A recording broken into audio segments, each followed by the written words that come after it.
आपण जिंकलो. गरीब गरजवंत मराठ्यांच्या लढ्याला अखेर 5 दिवसानंतर यश आलं. मराठ्यांच्या एकतेपुढे राज्य सरकारला झुकावं लागलं. मनोजदादा जरांगे पाटलांच्या उपोषणाला अखेर आज यश आलं.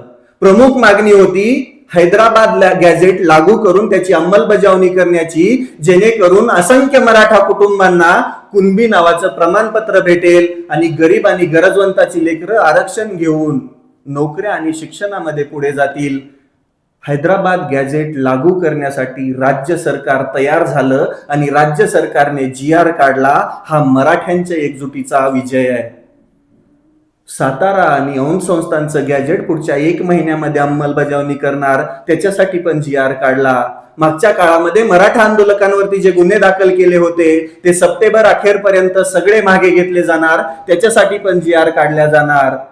अजून एक मागणी होती, ज्या मराठा बांधवांनी या मराठा आरक्षणाच्या लढ्यामध्ये बलिदान दिलं त्यांच्या कुटुंबांना आर्थिक मदत आणि वारसाला नोकरी देण्याचा निर्णय पुढच्या 8 दिवसामध्ये या वारसांना पण न्याय दिला जाणार.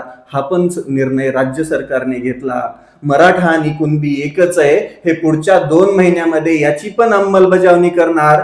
राज्य सरकारने त्याच्यासाठी पण GR काढला आणि शेवटी मराठ्यांच्या एकजुटीचा विजय झाला. मराठे नेहमी लढलेत आणि प्रत्येक लढाईमध्ये यशच मिळवलंय.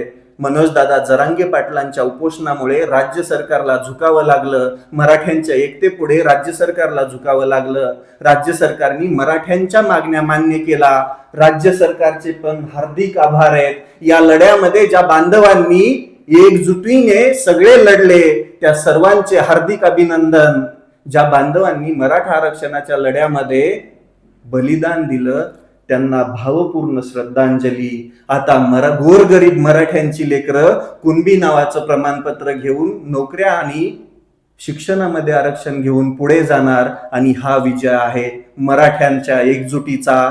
असेच एकजूट राहा. प्रत्येक लढाई तेव्हाच जिंकता येते जेव्हा आपण एकजुटीने लढतो आणि एकजुटीचा विजय कायम हा सर्वोच्च असतो. एक मराठा लाख मराठा.